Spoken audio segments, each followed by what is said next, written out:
All right. My name is Brad Ogbonna. I'm from the Twin Cities, Minnesota. I've been in New York, in Brooklyn for like 10 years. I'm a photographer.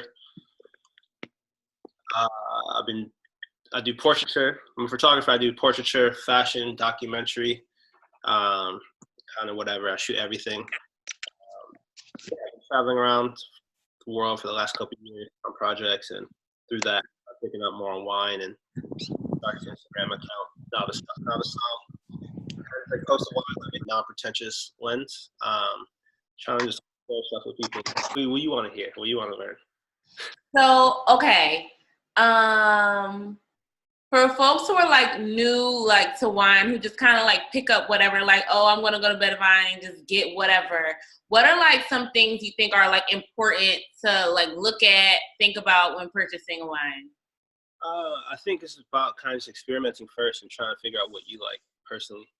Because for me, I prefer wines on the kind of like the weirder, funkier side. But when it comes to like a red, if I want a red wine, I'm gonna want something that's lighter.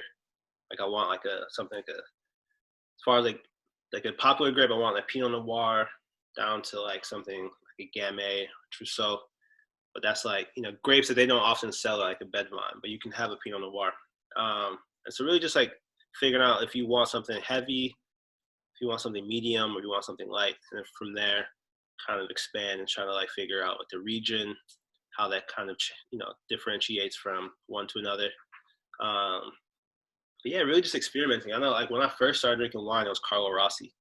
You know what I mean? So it was like it wasn't like the best wine whatsoever. 40. I just what I could afford and what was available.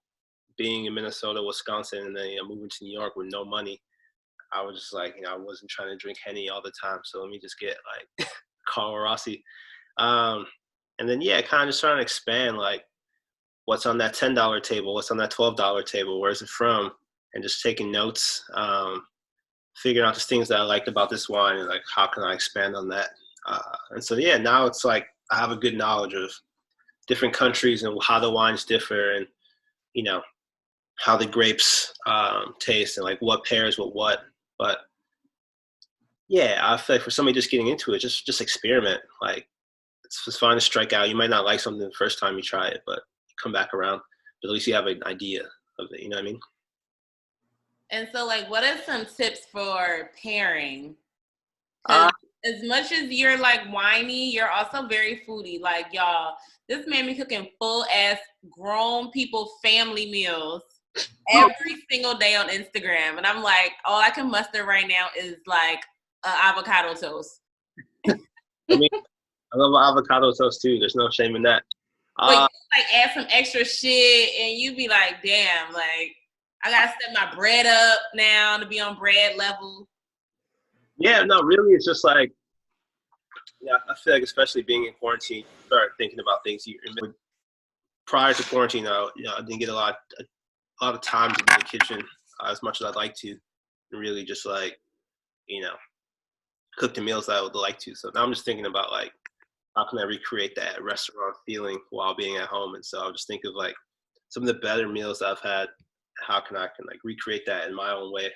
But then yeah, like trying to like bring wine into it that feels fitting. So if I'm not really a pescatarian, but I eat mostly fish. I go with something light that's going to complement it in a way that makes sense.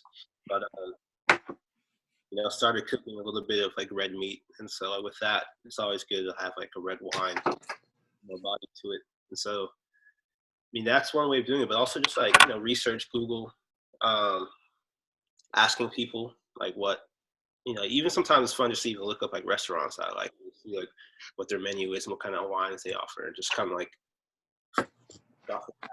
But it's something you grow over time and like what makes sense to you. And what is your favorite box wine? My favorite box wine? Oh shit. Aunt's house for most holidays, and she lives. There is no wine shops over there, so we go to Walmart for our wine. So I get the black box. And I get the. I'm doing red. I usually do. What did I get? I get the cabs. I get the cab. Pleasantly surprised by their Shiraz lately. That's why I was like, I want to know what everybody else is drinking, because I was like, ooh, this black box is killing the game during quarantine. Like when I remember when I first started getting into wine, I used to be kind of pretentious. I try to bring that same pretentious energy to like my family. My family's Nigerian. They don't care about that. They want like sweet red wines. They want like, whatever is like affordable, available. And I would bring these wines from like, New York and try to like impress them. They just had no patience for it. And so after that, so like the last couple of years, I just like, I don't bring anything with me anymore. I bring like maybe 1 or 2 bottles. But I'll just go to Walmart and just grab that black box. And like, it's good. It's good. Like I fuck with it. Shiraz is good. But yeah, no, I feel like there's so many different like boxes out there, and the boxes, you'd be surprised. Like honestly, there are so many that are like really, really good. But obviously it changes with the price, but that black box is the most consistent for me. Boulder box is decent also, but between those two. So Chloe had a good question. Do you prefer Western wines? Have you tried Asian rice wines or plum wines, or consider them alternative? In college, because me and my friends were high class, yeah. And like Black colleges, people at that time weren't drinking hard liquor. We drank plum wine at all of our parties. Oh. So I'm definitely team plum wine, Chloe. I love plum wine so much. Yeah. I love sake. I love plum wine. To me, it's just different because I don't like just drink it casually the way I used to. But I do like if I'm making like a Asian dish, I'll always try to pick up a sake, something to drink with it. But I went to Japan a couple years ago, and most places make their stuff in house, and they'll do the unfiltered sake, which is nigori, which is like kind of like a milkier kind of version. And that to me is just like most amazing sake. So I just drink that a lot whenever I get a chance to. Have you had sake, Steph? You all into that? Yeah, I like warm sake. I don't know why, but it's just like soothing, but then you get wasted faster. No, I love the warm stuff too, cause like, I like, especially wintertime, going to like a ramen or like soba spot, I always get just the warm sake because this feels fitting. But if I have a choice for my favorite, I'll say nigori because I don't know, it's just nothing like it. I've made that before. It's not hard at all to do on your own. Like, I've made the Korean version. It's called makgeolli, and it's like the kind of the equivalent to that. It's like white milky, and it has a bit of a texture in it. The rice like condensed a bit. I would recommend that. I'm gonna try. I have time. Yeah, I'll teach you. I'll send you materials. Wait, how do you make it, Chloe? Give us a little breakdown. Yeah, so we took a huge jar, rice, and like vinegar, and did a really quick like speed fermenting process with boiling. And then you filter the rice and the vinegar and something else into the jar and just let it sit for like weeks. Usually you can bury it in like the earth while it's pretty cool right now in April, and then dig it up and drink it. So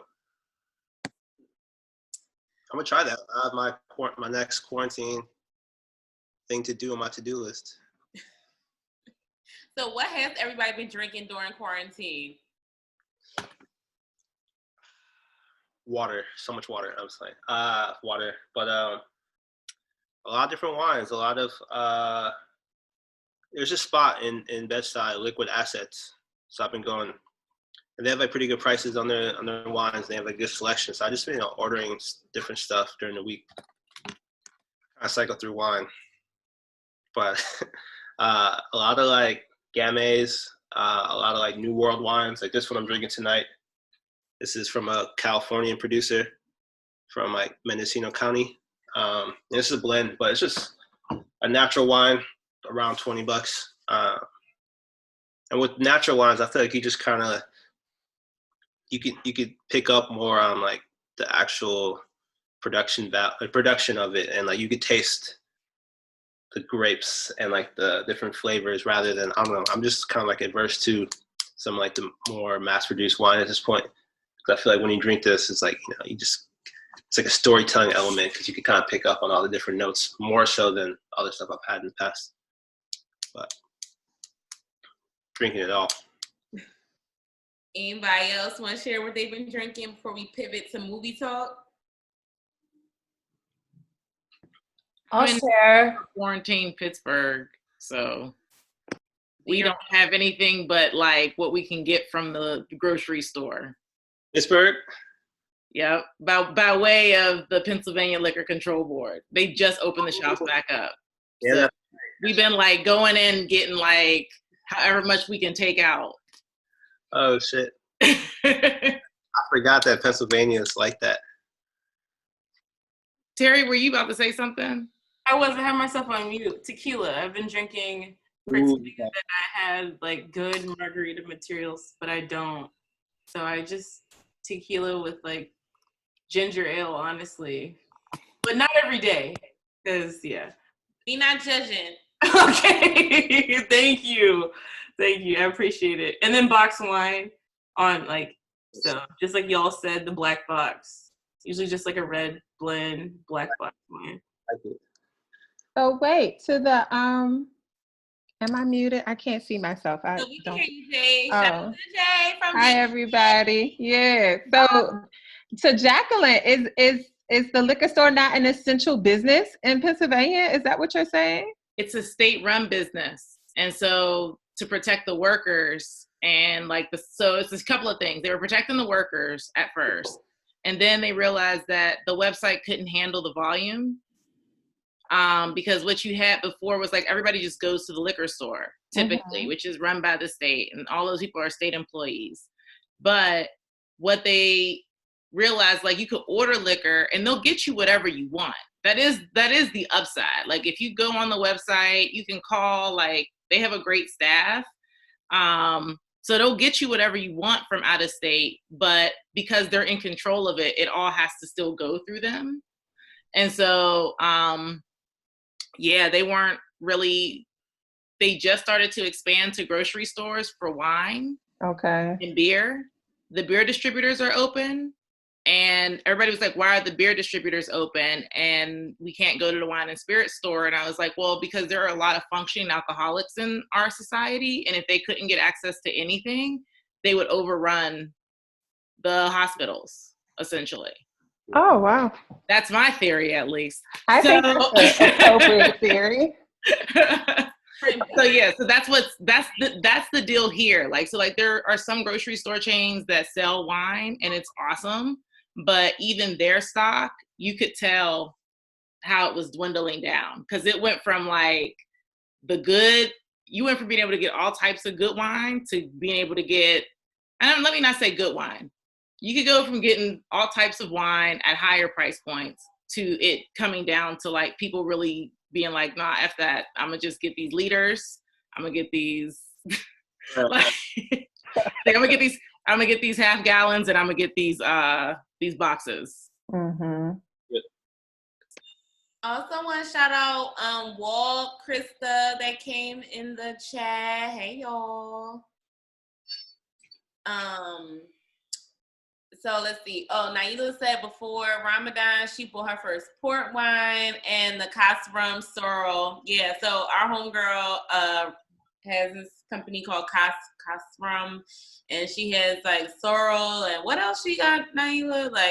Rum popo. It's like Belizean rum drinks. Ooh. Rum popo and rum punch. Yeah, the rum punch. So if you in Brooklyn, hit up Kasram. Renee was been drinking rums too. So what did everybody think about the film? I liked it. I thought it was a good story. I thought it did justice. It didn't come off as corny. It's funny because when this movie first dropped, there were mad people being like, "Yo, you gotta watch this. But then there are a few other people like, "Oh, this movie's trash." I'm like, "Yeah, what's it about?" Like nothing. What's that? Twitter don't like nothing. You're not. I was like, "What's the movie about? What was it like?" They're like, "I couldn't even get past 5 minutes." So I'm like, how the fuck would you know? The movie was good, but I liked it. I thought it was well told. I liked the actor. The mom was amazing. Dad, yeah, it was good. It was fun. Good job. I like the music a lot. Like, I like how they use Memphis rappers. I appreciated that. Yeah, Big Boy on production. That was good. they did friendship hop. I like that. Oh yeah. And I feel like a lot, like, I don't know, we don't get a lot of movies like that, you know what I mean? So it's just nice to have it. Yeah, for me, I loved it, but I thought, not a but. I also thought it was surprising. It was sweet. It was like this sweet, surprising family movie, really, at the core. But when you look at the commercial and the advertisement for it, it seems like it's going to be way quicker. It seems like it's going to be Black boy drinks wine and becomes, George Clooney or some shit. But it's really like a family story. And it was just so surprising and sweet and sad to me. Like Niecy Nash's character, I wasn't expecting that. So it was a bit mismarketed, but I loved every minute of it. True. I mean, you don't know why that's probably why it was marketed that way. Yeah. I was just glad he tried again at the end of the movie. Yes. I like Yeah. That family dynamic, I didn't know what to expect walking into this movie because I didn't even watch the trailer. People had told me it's a Black guy into wine, so like, you gotta watch it. And so I didn't realize the family dynamic, and that was, for me, I was like, I'm gonna have to like take this video down for a second because I lost my dad to cancer. Mm-hmm. All that was like, all those things were coming back to me in those moments. So yeah, what I'm saying, like, they told the story very well. Where I'm like, okay, I'm gonna tear up to this movie, but it did justice. First time I watched it, I think was me and you, Chloe, watching it, and I sure enough cried. Like, I was that, and the thing is, you were at one point. It was like, all right, Niecy got a pass, but you still weren't ready for Niecy to go at the same time. You know what I'm saying? Mm-hmm. And then for it to happen while he was in Paris, like doing his thing, it was a lot. Mm-hmm. It was a lot. But I love the movie, and I think that like everybody's been talking about how like we're not getting like nuanced Black stories, and we're not seeing like different types of Black stories. And this movie like fit the bill, and it was really shocking that more people aren't talking about it because it's literally what I would think people are looking for. Like, it was very Black in terms of like regionalism, like y'all was saying about like Memphis and the music. My cat is losing her shit.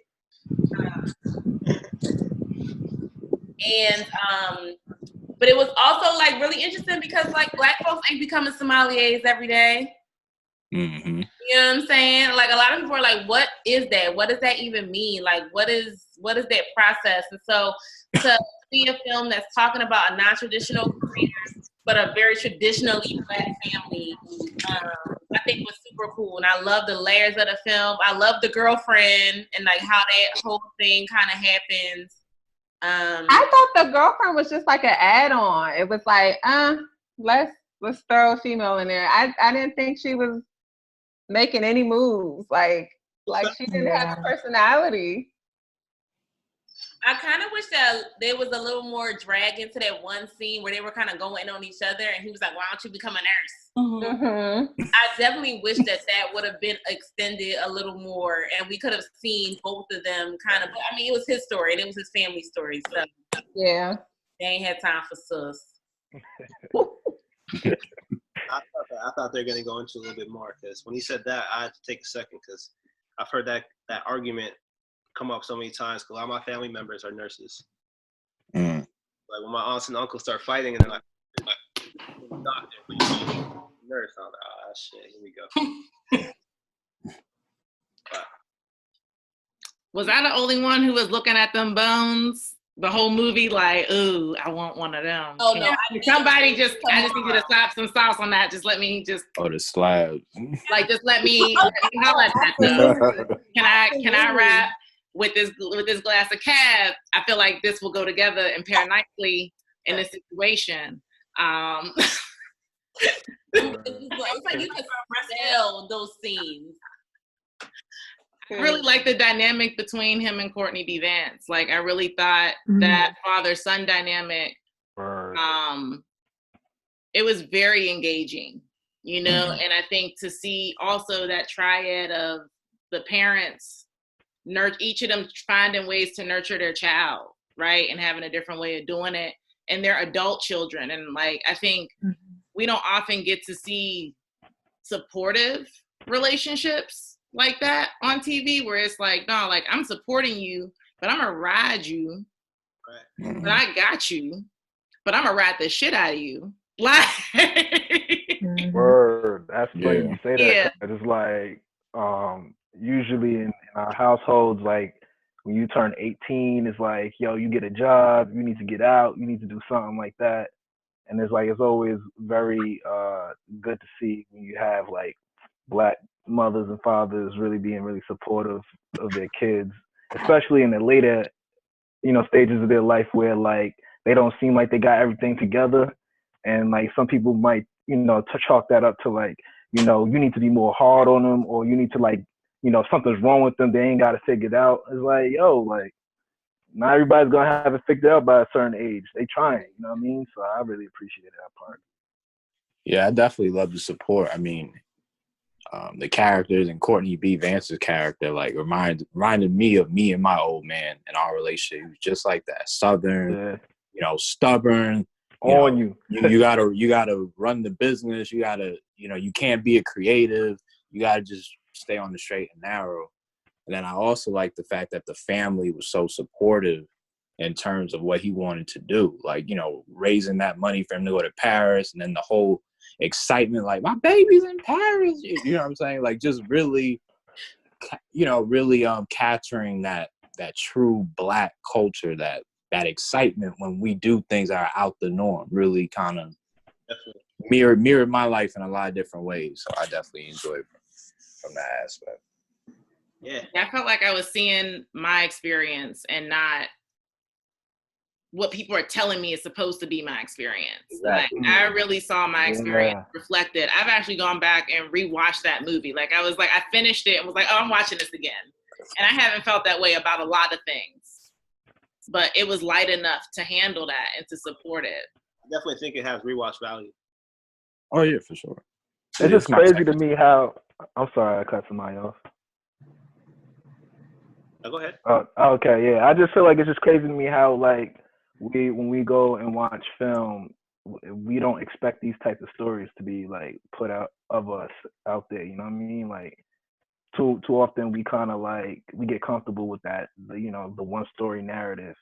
And, like, when you get, like, these diverse type outlooks on, like, our families and our culture, it's kind of like, people always say they want it, but like, how many people go ahead and support these type of films when they see it? You know what I mean?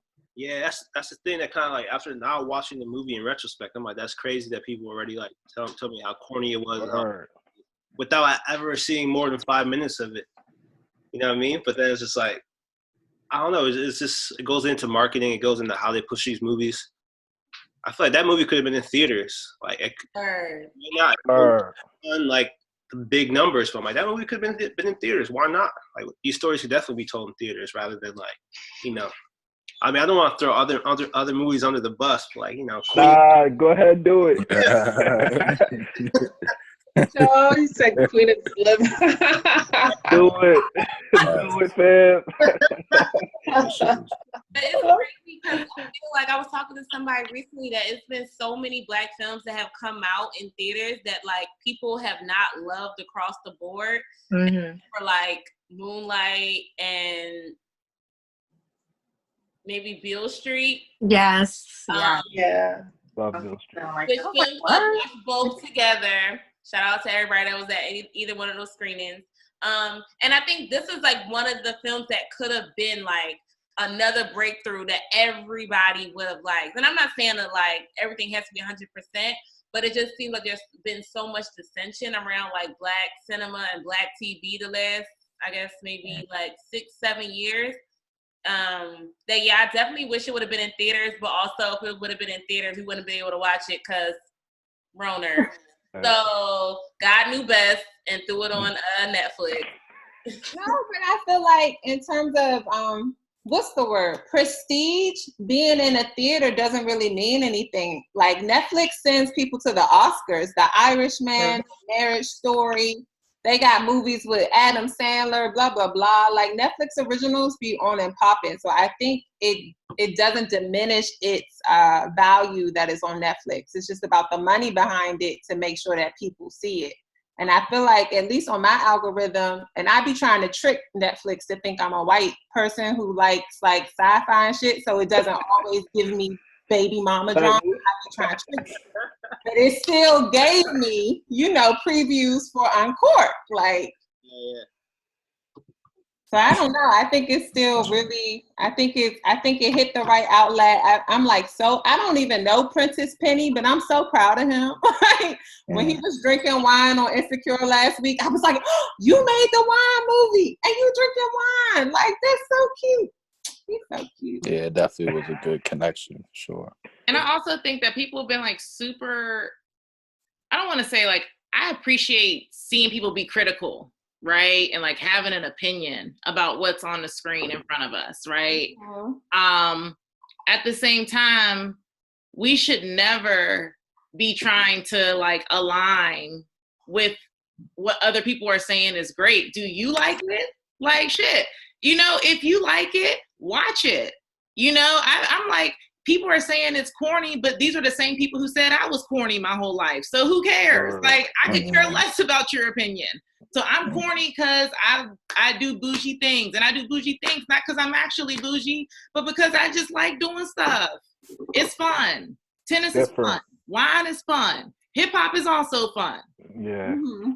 So is ice skating and all these other things that I'm not supposed to be wanting to do, but they are fun.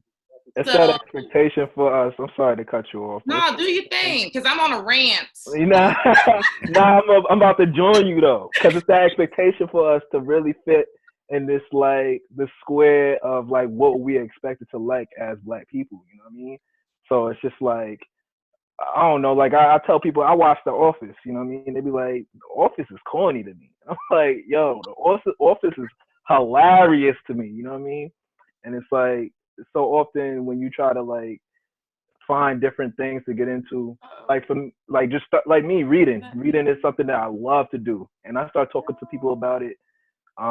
It's like they don't really take to it or whatnot, and I don't look down on them for that, but it's kind of like, it's funny when you are into the certain things that you are into, and especially when you're into like things that most of us aren't into, people really try to like make it seem like it's, I don't know.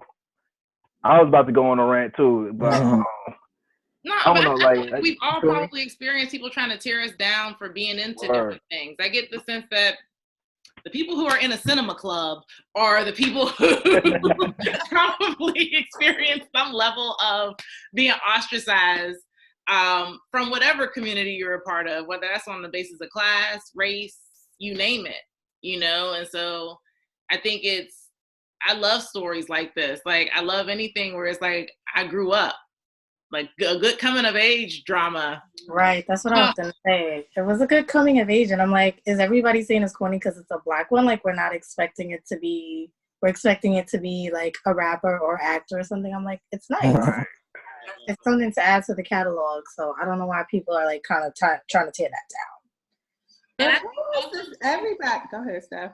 Oh, sorry. I was gonna say, what I also think was cool about it was like, yeah, he was really into wine, but they also didn't make him seem like the weirdo in the family. Because a lot of times when it's like that one cousin that's like the bohemian cousin or the punk cousin, they be having them like at their own table at the family functions, and it's like they're not really integrated into the family. And I like that, like, he was still a regular dude. His girlfriend was like a regular joint. Like, you know what I'm saying?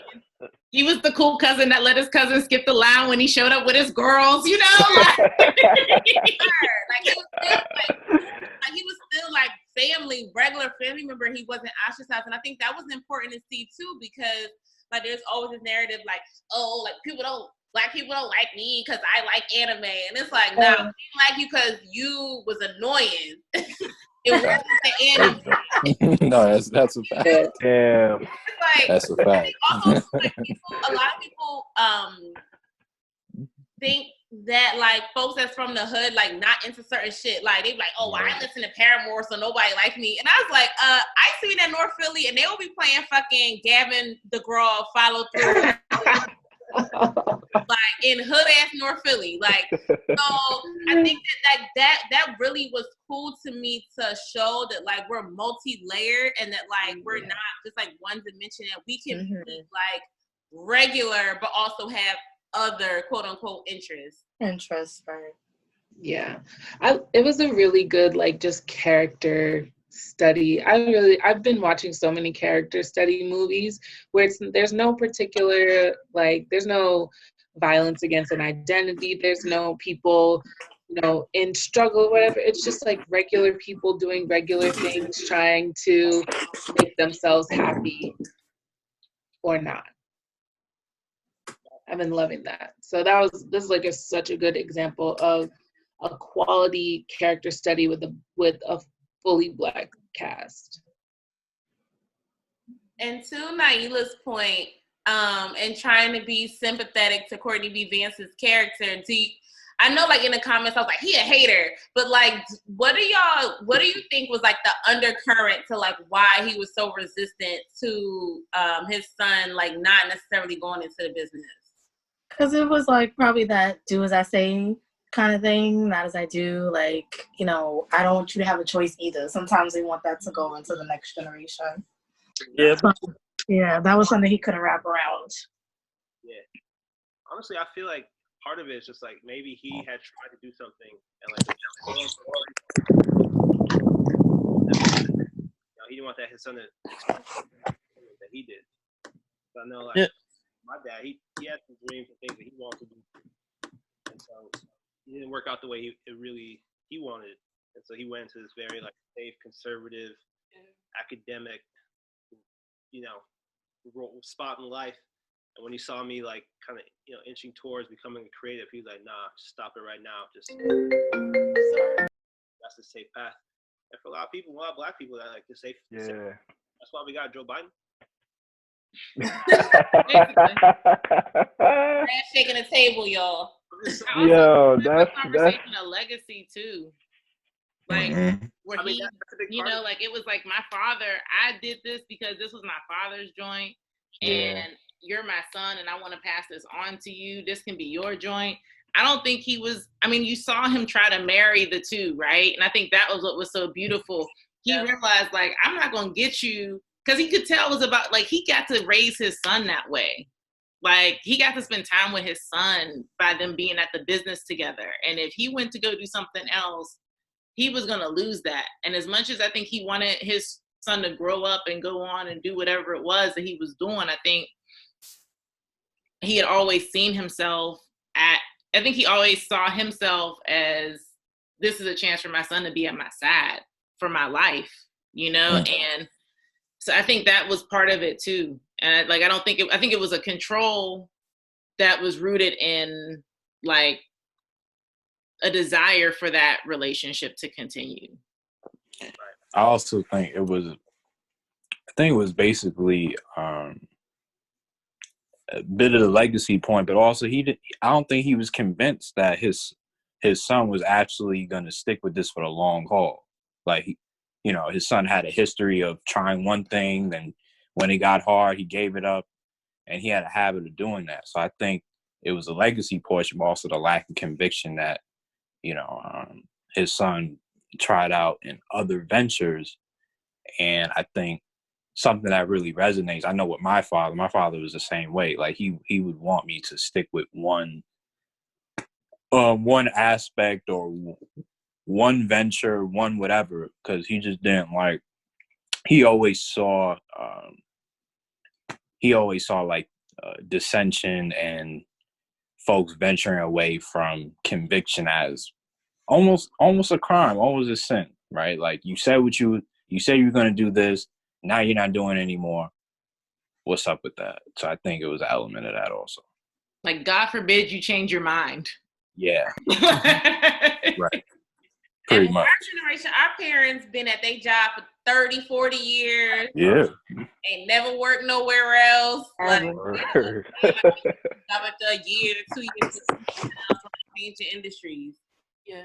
I think that's like part of it was maybe he like economic security, like knowing that if you do this thing, you don't have to worry about like making money. And that's some of the things like with my family, like me being a creative person, is like, well, if you went to law school, like you wouldn't have to worry about your job going away. And like after Yes, you would. Yes, you would. Right. Let them know. Yes, you would. The lawyer in the building has spoken. Yes, you would. But like after his mom passed away, like his dad was like, well, we got to go to work, and like we can't take any days off. So maybe it was just like all of the other things like that y'all are saying, but also just like this is a steady check, and we're in this, and we own it. So it like yeah. That's the beautiful thing about this movie. There's so like it's layered. It's not just this is like that single story thing that the man was talking about. It's all these extra things. It's the dad feeling like, well, I'm sort of missed out on my chance to do that. It's him being like, I'm scared that you're gonna like fuck everything up again. I'm scared that we won't have a security. I'm scared we're gonna lose our legacy. And like that's real. That's a real life, real Black life, And I think our generation of parents don't understand that we can be multifaceted. Like you can have a 9-to-5 and do something creative. You can have different streams of income. Like the possibilities are endless now. They can't seem to get past that. Yeah, but our generation can't like raise the kids. They're like, we go to work and our extracurricular activity is raising you. That's true. That's true. That's true. What are you about to say, Jade? I don't remember. Renee was saying that our parents can't that you can be both, but I feel like our generation feels the same way, just the opposite. They're always, at least media, Instagram wise, it's always how to quit your job, how to be an entrepreneur, how to do this. And it's like, bitch, why can't I just have my 9-to-5 and write poems when I fucking feel like it? Like, where's the pressure coming from? Why do I have to quit my job? Like, I don't understand it. Mind you, I just quit my job, but why? Why? So it's like an extreme either way. I love this movie so much. I have a lot of critiques for this movie, but I'm a critic, so that's it. And I wanted to ask y'all, like, a lot of you guys were saying, or I think, what's your name? Brad was saying, a few of you were saying that people were like coming for it. And when y'all say they, like, who is this they? Like this ethernet of they, right? Like these Black Twitter people or Instagram people who just have feedback or Facebook. And it's like I'm a critic trained, or like I really, really watch a lot of movies and read a lot of books and try to look at theory and stuff like that. So when people just like say, I don't like it or it's not good, like that's not enough for me. But I do think critique is super important to hold artists accountable and to hold the culture accountable and kind of shape where we go. Like it helps on a business end in terms of like 3 stars, Siskel and Ebert. I remember growing up hearing Siskel and Ebert, and that would determine whether or not I saw a movie.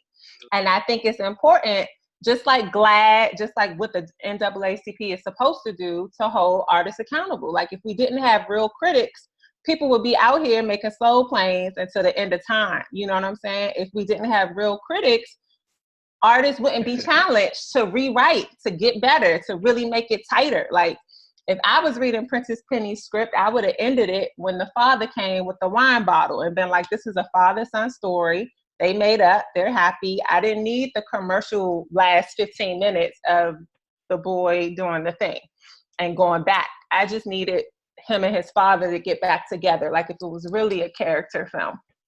But like that's what critics are for. So I just think, I don't know how to like maybe even aggregate. This might be a challenge for the Cinema Club, like to aggregate all this feedback.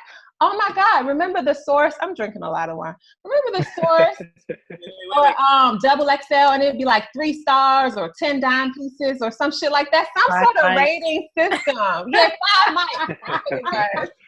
And I mean, that made a difference. It'd be like, that's yes. True. It would like affirm you. If I said Blueprint was 5 mics, then the source said Blueprint was 5 mics, then nigga, the Blueprint is tight. Like it just, I don't know. There we go.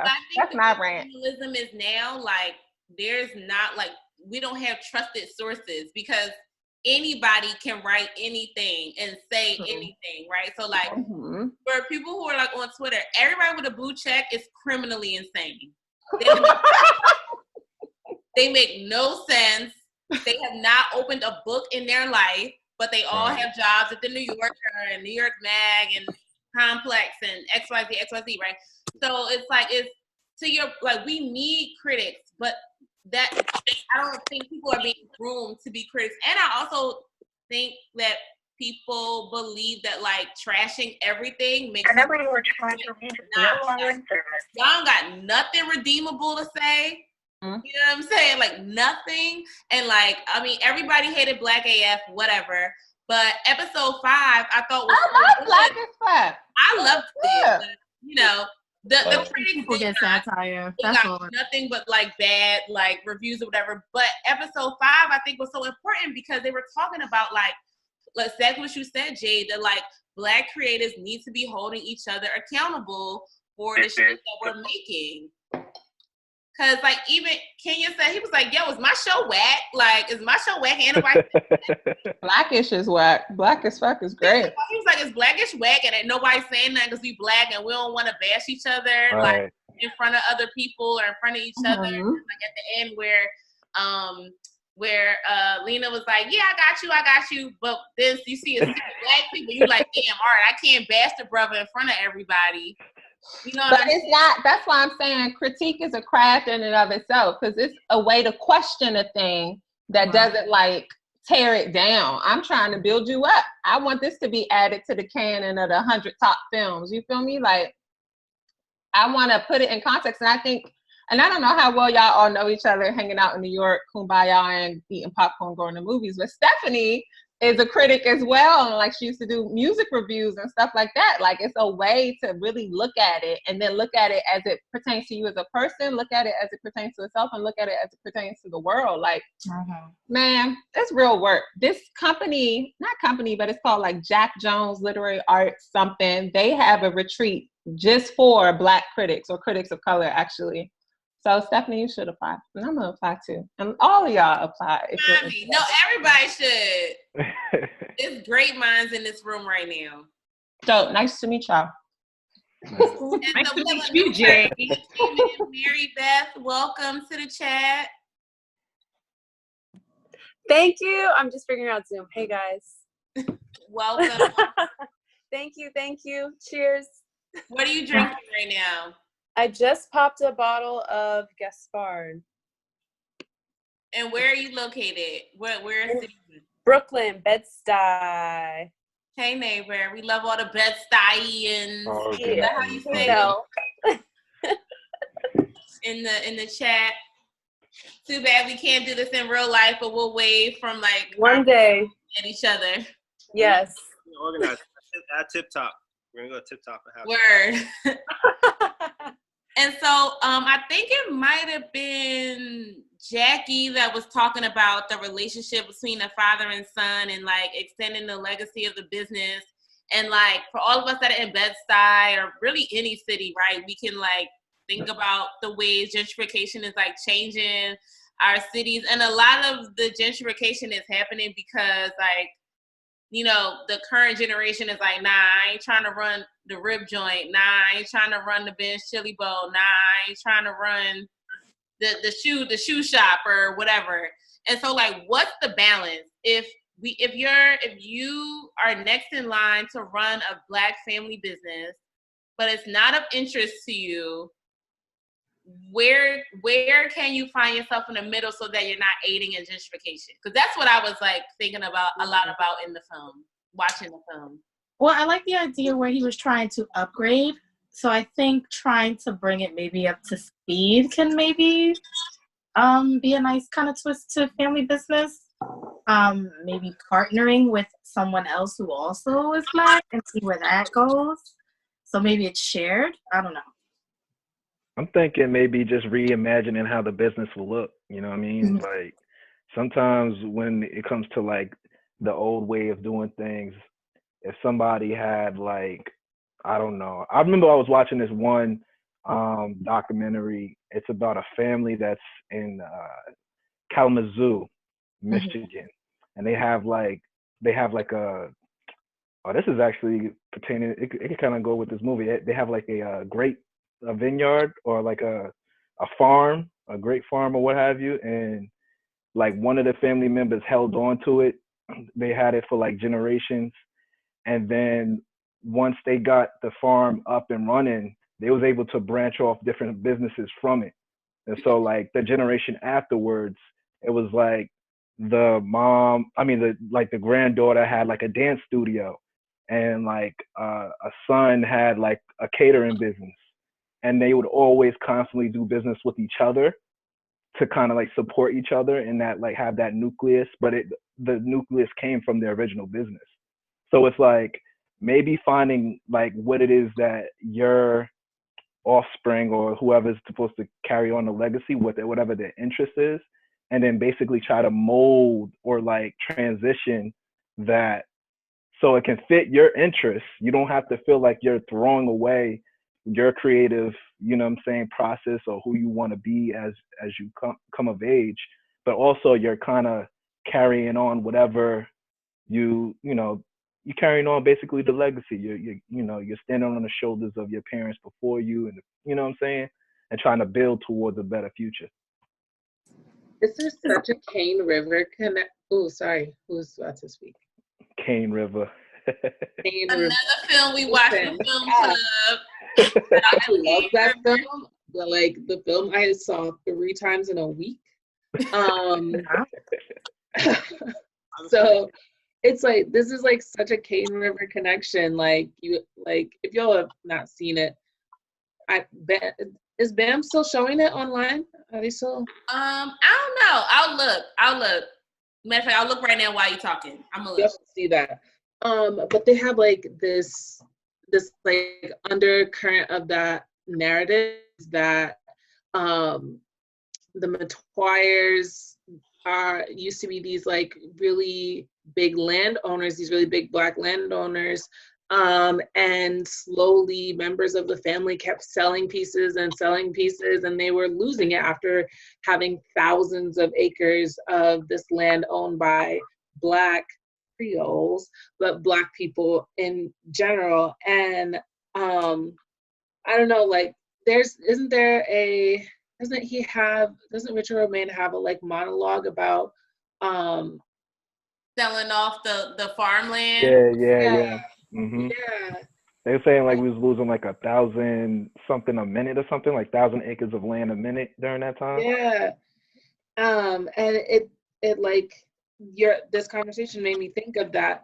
And also like made me think about my own life. My grandma is a landlord, and my parents here in New York, and my parents wanted me to rent the apartment, like the other apartment in her building, so that it could stay in our family. And I was like, no, I don't want to live by her. I don't want to do that. But I'm also like the oldest child, and I feel like I have a responsibility to like maintain our ownership of stuff.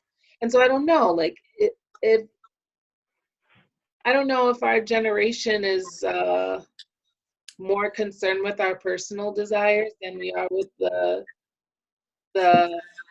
sacrifices that need to be made in order to keep things in our families and communities. And Naila, just to like piggyback off of you, I actually think that's what the father was kind of like, was kind of his struggle with his son. It was like, there is something that you still have an obligation, you know what I'm saying? Like, yes, you can go ahead and dream, and it's such a hard thing because like so many people want to be able to live their own lives. But I think also you also got to take into consideration what might have happened before you to even get your family to that, you know what I'm saying, in that position. And so it's kind of like, where's that shared responsibility? You know what I mean? What's the principle? Is it Ujima from Kwanzaa? Collective work and responsibility.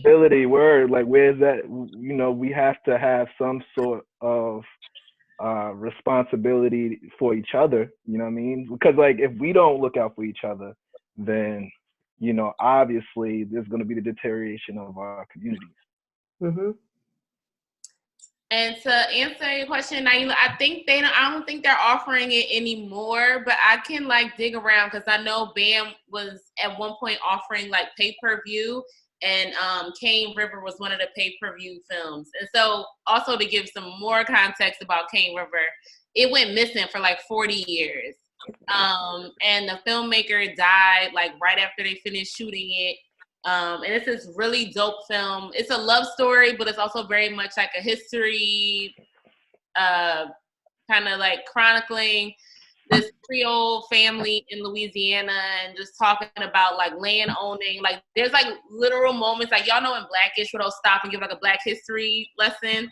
Like dude is at the lawyer's office and the lawyer is like, well, in 1828, Black people own, So it's like also giving like these historical points, but it's also very much like a Black love story. And it was shot in the early 80s. It's amazing.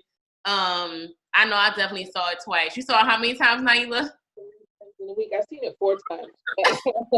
Total. The soundtrack was amazing. I'm was still looking for that soundtrack. Listen, a Richard Remain stan right here. I'm watching it tonight if I can find it. Yo, that movie was had to amazing. really I can't lie. Because it's like one archive has it. Really? Oh shit. Yeah, it's crazy. But I'll try to track it down. I'll try to finesse BAM. Maybe should we do a screening of Cane River, the next film club? Yes. Yes. Wow, we gonna do that? How many times can we watch this movie? Nah, that movie is dope though. I'll watch it again. I don't know if I'll ever stop. No, like, to add to the conversation. Oh, go ahead. I legit email BAM and the distributor because the distributor was like happy that we like came as a group for film club, and so they probably won't tell me no if I'm like, give me a link. But you notice how they didn't bother his other siblings? You said what? They didn't bother his. The father didn't really have any interest in the other siblings taking it on. Like the sister kind of did her own thing, and the brother definitely was doing the music thing. I found that was very interesting. And maybe that went back to Jackie's point about the father just wanting to have like this particular relationship with him. Yeah, that's true. But that was a good point. I also think parents have a way of determining. So the reason I'm laughing over here is because I live with my parents, and my mother was walking in and across the room, and she's hilarious, and it's just like I can't not laugh at her when I see her. But it made me realize, like, one of the things I've noticed living with them in like the last couple of years is that there's things that they see, in each of their children, and that each is capable of managing or taking care of. And I like, Steph, as far as your question goes about what can we do to push back against gentrification, I think people need to understand what it takes to own property and like why land ownership is important. Like there's a reason that land ownership is the basis of so many things, including how many places fund their education, as far as voting rights, as far as power, as far as equity, as far like all those things of understanding why owning land is important, and also juxtaposing that with the fact that many of us are like, well, we don't own anything. You know what I mean? Like what we believe morally is just different than a capitalist system that we exist in. And so I think it's important to be able to, like you said, understand the collective knowledge of what it is that you're doing. Like, this is why this is important to you. Us having this land helped put you through college. Us having this business helped do this and this for you. So it's not that I don't want you to go understand how to be like, I want you to go live your dreams. And I want you to have this to support those dreams. Because I don't know how else you think your dreams are being supported. Yeah. Like, I think that's a lot of what the underlying tone is. And I think a lot of people just don't have the full picture. Like, I don't think we have the full picture of how much work goes into us being who we are and who we get the privilege of being. Like, I just don't think we always understand it, and therefore don't have, can't comprehend the value, and also can't comprehend how to fight for the things that we have and that are within our family. Mm-hmm. You know, like, this is what it takes to take care of a home. This is how you get your tax assessment grandfathered in. This is how you make sure your maintenance is on point so that nobody comes to your house and tries to take that shit from you. This is how you know what I mean? Like, this is why we do this. We're not doing that. We do that. That's a broad statement. Aren't you on Instagram with TLC and Total Life Choices and 1,000 families? We do. Some people do. Not everybody, but some I'm saying some people do, but there's something to be said for a lot of land leaving our community says that maybe that's not happening as much. Mm-hmm. And that's something that we do have to be mindful of. I'm not saying that it doesn't happen. I'm saying that if so much land is leaving our community at any given time, and there's literally nobody in the family who wants this property, there's literally nobody in the family who understands the value of maintaining it, that's Right. scary. And that's what I saw living in Bed-Stuy, was just brownstone after brownstone. Just grandma dies, we all out. Because everybody living in the house, but nobody want to pay taxes on the house. Right. Nobody want to pay the water bill. Nobody wants to do any maintenance. No, like, that stuff matters. And, Mm-hmm. and it's not trying to be like down on our community, because like there's a reason why we landed there. Let's be clear. Like, there's real things that happen to us, traumatic things. But we got to also be ready now as a new generation to say, wait, this is how we're building wealth. And that wealth allows us to be free and have be free thinking humans who can say, actually, fuck this job, you ain't shit, I'm out, versus I gotta stay here. Yeah. And also, too, I think that our generation needs to not think of certain things as like small, you know? Like, people be like, oh, I don't want to own no laundromat. The laundromat be making bank in Brooklyn. Just Right. to say something. I want to be a cobbler. We always need a new heel on our shoe. I'm Like, telling you. people be Come on and preach stuff. trades. Like, people sleep on trades and more like, you know, service kind of jobs. But like those are the jobs that created the Black middle class. You know what I'm saying? Morticians. Can we talk about the funeral industry? Right. Oh, listen, Willie It's a Watkins whole ain't never gonna be broke. Yeah. Like, what are we doing? Getting in this casket clean, like, for centuries. Okay. That's good. Look, my aunt, she Mine. featured on the side. She do makeup at the funeral home and be making bank. Yep. You know, so I think that also too, there is need to put value back into like honest work. You know what I mean? Because these are sustaining industries, and these are industries that are dying. Like, it is hard to find somebody to fix a strap on your purse because don't nobody wanna be like a leather worker no more. You know what I'm saying? Mhm. So I think these are also like opportunities to reignite like new businesses because so many are going away. The lane is like wide open for Black folks to kind of get into these industries, and a lot of it is passive ass income. Like, on the laundromat, you ain't gotta do nothing. Yeah, but I think that's not just a cultural thing, that's a systemic thing. Like, that's the US of A in general. That's the eradication of like home ec in schools, of like woodwork in schools, of tech in schools. Like, you know what I'm saying? Like, that's not just the Black community, that's the United States of America. When we think That's the winemaking community too. that's capitalism. You know what I'm saying? So it's not something, I don't think it's like a easy fix to that. That's like a call your school board of education. That's a let's get some trades in schools again. Like, we had a lot of trade high schools in DC, and now we don't no more. You know what I'm saying? Like, trade is important, but it's not just a bunch of creatives, which is what we are saying this is what's needed. It's on a government level. So it's like, it's as creators, we always have the solution, and it's like we're not the ones in the trenches. So it's like how to get that message out and how to like hold our politicians and our communities accountable to get it done. I don't feel like this film is on that kind of soapbox. I feel like this film at its heart is really just a family story, but I think it's cool that it inspires conversation to go in so many different ways. But in terms of Prentice Penny's like intention, I would love to hear him even do an interview or something like that. I wonder like how much of it is his real life and how much of it is, I don't know, like him cashing the check because he thought it was a quirky character. So yeah, he's like, I don't know if he's officially a sommelier. Am I saying it right? Sommelier, whatever. Girl. But he's like very, very heavy into wine, and he like wanted to tell that story. And he jumped in the film club's comments and was like, "I want to come. Can I come?" And I was like, "Pull up." But you know, because I have no shame. Like I was like, "Oh yeah, come." Like I responded. So I guess the dog was busy. I don't know what he's doing on the West Coast at 7:22, but yeah.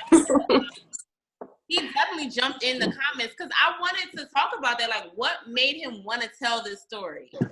Right. Because this is like something hella left. Like, we ain't never seen nothing close to this before. Mm-hmm. Can I say something? Of course.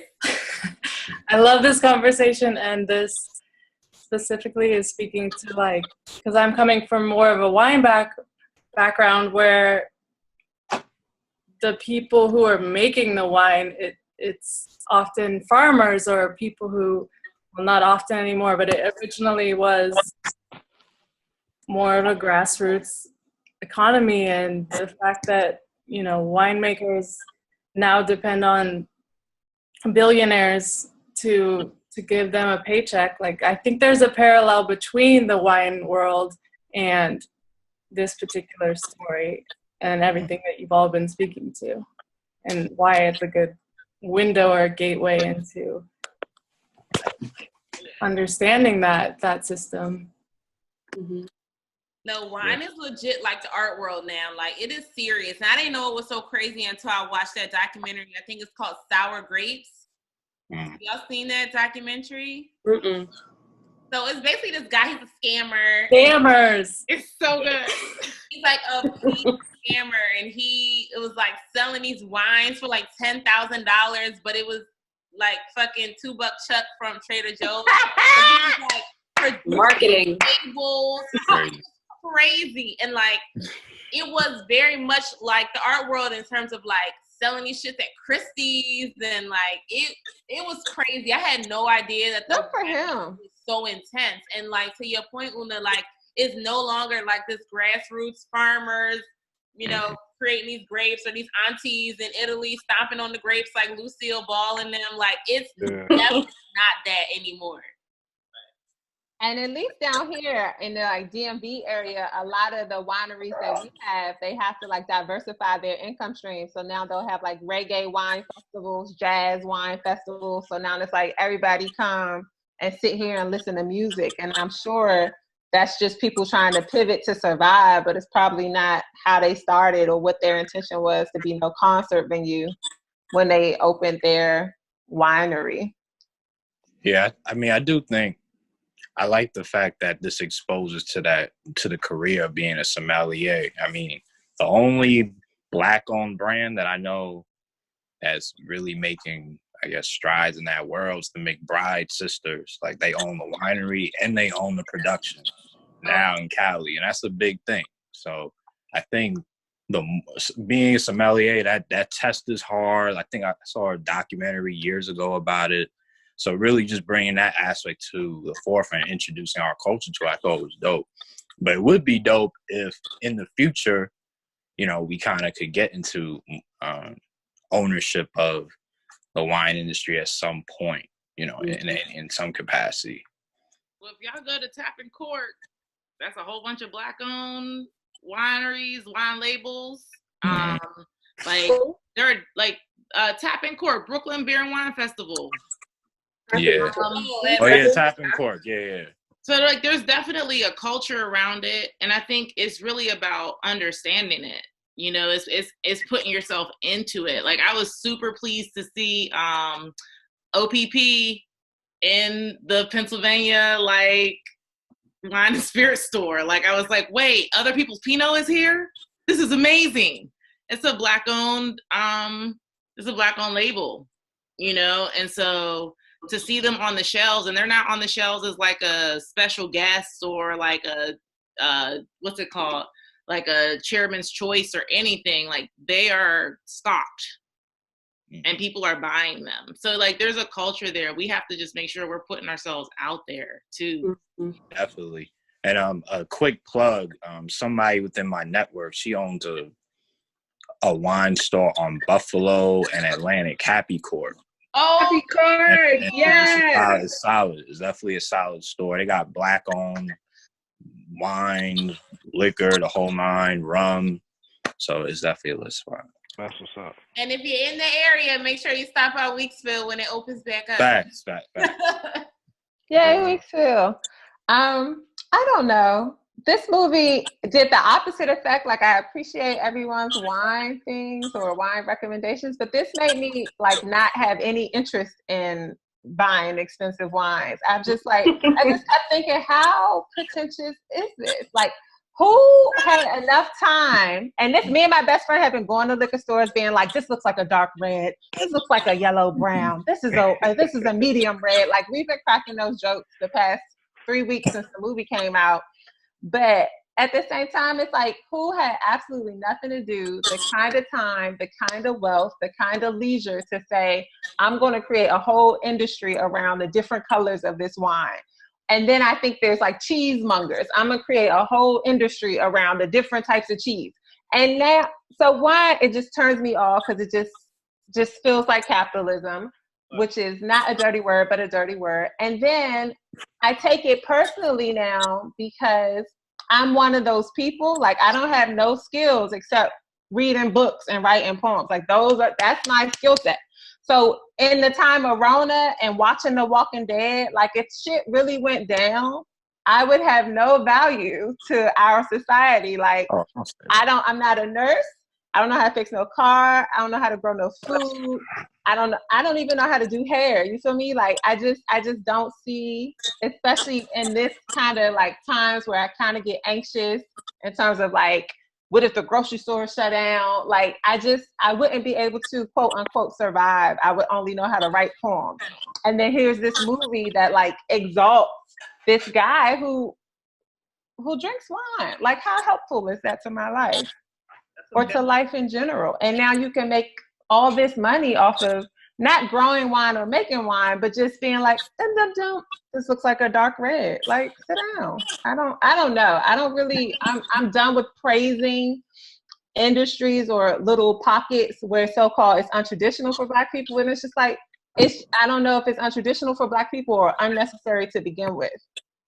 I think that kind of speaks to like my wrapping question is like, now that we're in the time of Corona and everybody is getting real clear about like what's necessary and what's not, what will like careers look like after this? You know what I'm saying? Like what jobs are really going to, like I work at an art gallery and like, it's cute. We a thing now, but we might not be a thing when this shit is over and done with, right? So, like, what does dreaming look like now in the time of Corona? Well, I was gonna say, I'm just kind of piggybacking off of what I forgot who put it, maybe Jay, but just like that value and honest work, farming, making your own things, creating things, growing things.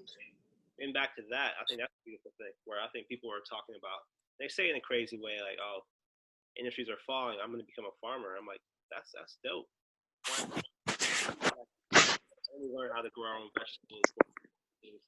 And I feel like going back to wine, I don't think wine has to be a pretentious thing at all. I feel like it's more about just, it can become a pretentious thing, but a lot of times it's like, it's things that you can grow in your yard and make it into a wine by yourself without, any influence of the outside world. It's something very doable if you have the space, if you have, time, but it doesn't have to be pretentious. something you can grow. Yeah, like I have aunties that made wine. Exactly. Like Right. I got blackberries growing in the backyard. All right, I'll make you a cobbler with some of them, make me some wine with the rest of it. Exactly. And so I think it's also being able to say, like, to your question and stuff, I think you dream as big as you need to right now. I was reading something, it was like, you know, Madam C.J. Walker launched her business during the Spanish flu. You know, like, Right. Yeah. you know what I'm saying? Like, this is an opportunity to take big chances because, yeah, it seems like knowing which one, like, it seems like, yeah, maybe knowing the clarity of a wine or knowing where it came from or all of that. But what he was able to do was talk to people about something and to take them to a place. He became an orator. He became a storyteller. And that was his job. His job was to know enough. It's right in line with being a critic. That was what his job was. That's what he wanted to do. I want to tell you, I want to make this relatable to you. I want you to see what I see. Right. So, like, no matter what we're doing, all of us are trying to figure out how to get people to see what we see about the things that we love. Period. Like, I freaking love contracts. It's some nerdy shit. But I love contracts because it's one of the few times that people sit down and write out the rules of their relationship with each other. And so in doing so, people get to discuss their values and come to some very clear places that they otherwise don't. That shit is so much fun to me. There is always going to be space for that. There's always going to be space for somebody who can say, so what you're really saying is you want this, but you don't want that. Could you do that? Okay, cool. Let's do that. Like, there's always going to be space for that person. So we got to allow people to dream as big as they need to right now. Like, the sky is the limit. Yeah, and some of the best art comes out of this time. Might be someone doing some great specific art now, whether it be writing, whether it be painting, whether it be film. We're going to see what that looks like, and that can branch off into this new decade. So I think that's what might happen, a reemergence of sort. To kind of piggyback off of what you were just saying, like art can like galvanize a movement, you know what I mean? Like, so like as far as like you being a poet and you're saying that you feel like you don't, you know, like what kind of value can that have to like our society? I think it can have a lot, you know what I'm saying? Like orators are like extremely important as far as like galvanizing people to do or making, you know what I'm saying? You can't be a political leader. You can't be somebody that's, you know, doing something really good for the community only with work, you know what I'm saying? Like people got to feel moved into doing things, you know what I mean? So I think like somebody that has the skill set of being able to express themselves in a way that people can feel them in an artistic way and you know, and really do things with it, I think is amazing. One of my favorite poet actually, Amiri Baraka, he became a politician, but his whole trajectory came from his, you know, Black Power, you know, poem writing, you know, during the 70s and the 60s, and basically from his ability to engage with so many people during such a, you know, time where people were so at odds with, you know, like the Vietnam War or the, you know, Black Power movement was coming into its own. He was able to use his power as far as being a you know, basically a poet, and became, you know, a politician, and basically did a lot of things for the community through his art. So I feel like there's like, again, like I think you just gotta reimagine how you would go about the things that you've already attained, like the skill set you already attained. Like I'm a librarian. And like I'm sitting here at home, I'm trying to do, you know, I did workshops or whatever for people online, but it's like, yo, how can I kind of, well, I know my skill set is finding information. That shit's going to be crucial. You know what I'm saying? Coming up, you know what I mean? Like people going to need to know how to find out, you know what I'm saying? Certain things need to be done. You know what I mean? So like, I already know. Now I'm thinking like, yo, like people going to be looking for some, I don't know. They don't even know the answers. Like everybody's going on with this like, yo, why coronavirus is happening, or like trying to find like the essential information they need to know about the disease or virus. You know what I'm saying? People again people don't even know how to look at, people are getting their sources of information from memes, you know what I mean? Or like videos that was made on social media, and they're like, yo, this is what this is. And it's just like, are you actually fact checking, or like, like, you know what I'm saying? Like, I could see now I'm reimagining myself. Like, I don't have to be in a building, like working for a government agency to like make a living. Like, I could do other things outside of my job to like create a stream of income, you know what I mean? So I think if you just reimagine yourself and your community, I think you could definitely do a lot with it. Teach my 9th graders media literacy, Jermaine. They need it. Yo, I'm with it, for real. Like, if you really need help with that, I'll do that, Naila, for real. Librarians are the coolest librarian out, okay? Like, Dope, bro. Does anybody have any like closing, final thoughts on the film? Thoughts on some themes that we haven't necessarily covered? Can we do this again like sooner than like a month later? like this is fun. Okay. I appreciated it.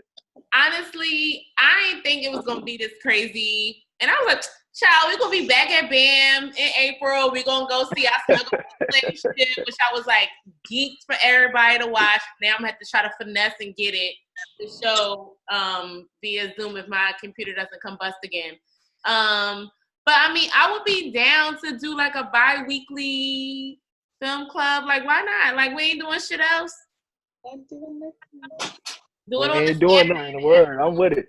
Because so the London contingency on Instagram is like, it's too late, we gonna be asleep. So that's why some people didn't come for this tonight. But I'm down. Like, if people have an interest, like, we can make it happen. All I gotta do is send emails, and like, people don't say no, which is crazy. But huh? You invited me. It's fun. I know. Thanks for coming, Brad. Thanks for like getting so easily scammed into coming. And so for anybody that's like not our friend on Instagram, our handle is literally what the little graphic says, B-Roll Black Cinema Club. And we have a mailing list too, which I haven't really been sending no emails because I thought we would be back to normal. But since we're not, I'll be checking in more often. But if you want to be on the mailing list, you can just like drop your email address in the chat, and I'll be sure to add you. But like, thank you everybody for like coming, checking out the film, for like sharing your energy, your thoughts. Even folks that didn't share, just like thanks for your presence. Because it's cool to see people care about Black cinema when sometimes it feels like nobody cares. And yeah, so maybe we'll see y'all in 2 weeks. Cool. That'll be dope. I'm with it. Wait, Brad, you want to I'm there. Socials? I hate self-promotion, so. Oh yeah. Ciao. Oh Lord. I don't know. I'm not good at self-promotion. So. It was nice meeting everybody, talking to everybody. Like, it's mad dope to meet like librarians, poets, people just other shit. I'm in New York, surrounded by just like creatives, like models and painters. No offense to models or anything like that.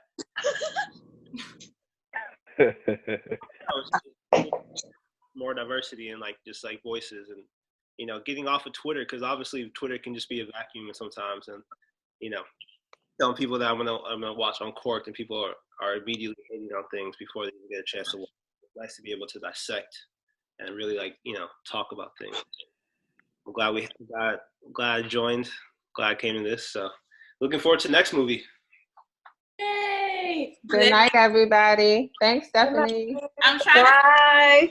I'm a grandma, so everybody please wave or smile to be cute. Thank y'all. And thank you so much to Victor for holding it down when my computer combusted. He like kept this thing going. He recorded it. Like, literally my life was in shambles if it was not for Victor. So shout out to Vic holding it down on the digital front. You're the best.